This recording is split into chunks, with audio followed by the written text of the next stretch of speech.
Après 10 ans, le jour est enfin arrivé samedi dernier. Un chêne est abattu dans la grande forêt de Sisselen.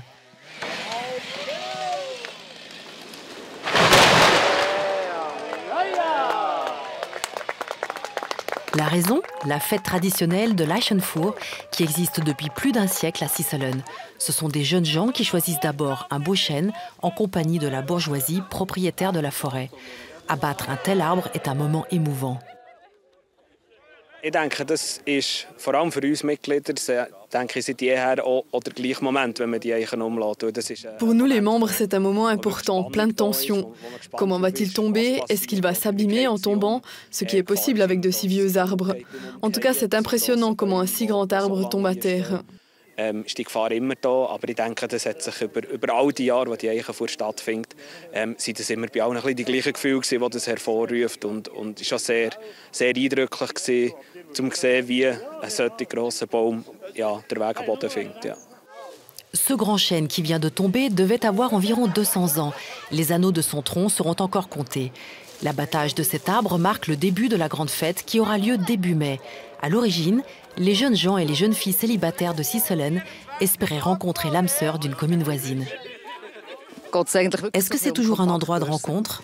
Ja, das würde ich jetzt heutzutage nicht mehr sagen. Es ist natürlich mal der Ursprung von der Tradition, dass man frisches Blut ins Dorf holt. Je ne dirais plus ça aujourd'hui. C'était l'origine de la tradition, ramener du sang frais dans le village. Ce n'est plus le plus important maintenant, mais c'est une tradition qui permet toujours de nous rencontrer. Moi, j'aime bien revoir des gens avec qui j'ai perdu le contact. C'est aussi une tradition qui relie les générations, qui est aussi intéressante pour les gens âgés du village. Mit der Eichenfuhr tun wir alles wieder zusammenfügen, und es ist wirklich eine Tradition, die Generationen verbindet. Also auch, dass die älteren Leute aus dem Dorf, man kennt es, kommt man zusammen und hat so Kontakt. Et c'est cette possibilité de rencontre qui est célébrée lors de l'abattage du chêne en forêt et lors de la fête en mai. Mais est-ce que cette pratique d'abattage d'un arbre pour une fête est-elle vraiment écologique? Sur demande de Télé Bilingue, la commune bourgeoise a répondu qu'elle privilégiait les nouvelles pousses sur le terrain où le chêne a été abattu. Ainsi, les jeunes plantes recevraient plus de lumière. En plus, la bourgeoisie a également abattu des hêtres pourris et planté 1600 plantons de hêtres à cet endroit. Alors, abattre un chêne en vertu d'une tradition, est-ce encore d'actualité en ces temps de changement climatique et de bouleversement écologique? Nous en avons discuté avec un expert des arbres, l'ingénieur forestier Ernst Zürcher. Barbara Rullis s'est baladée en forêt avec lui. Ernst Zürcher, la Eichenfuhr à Sisselen est une tradition de longue date où un chêne le plus beau possible est abattu. Cela a lieu tous les 10 ans. L'arbre qui a été abattu cette année a environ 200 ans. Est-ce problématique de couper un arbre aussi ancien?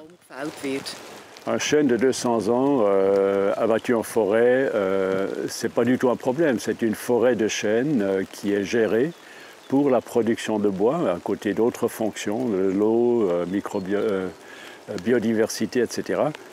Et ça fait partie de la gestion de la forêt que régulièrement on sorte des arbres majeurs qui ont beaucoup de bois pour mettre ce bois en valeur.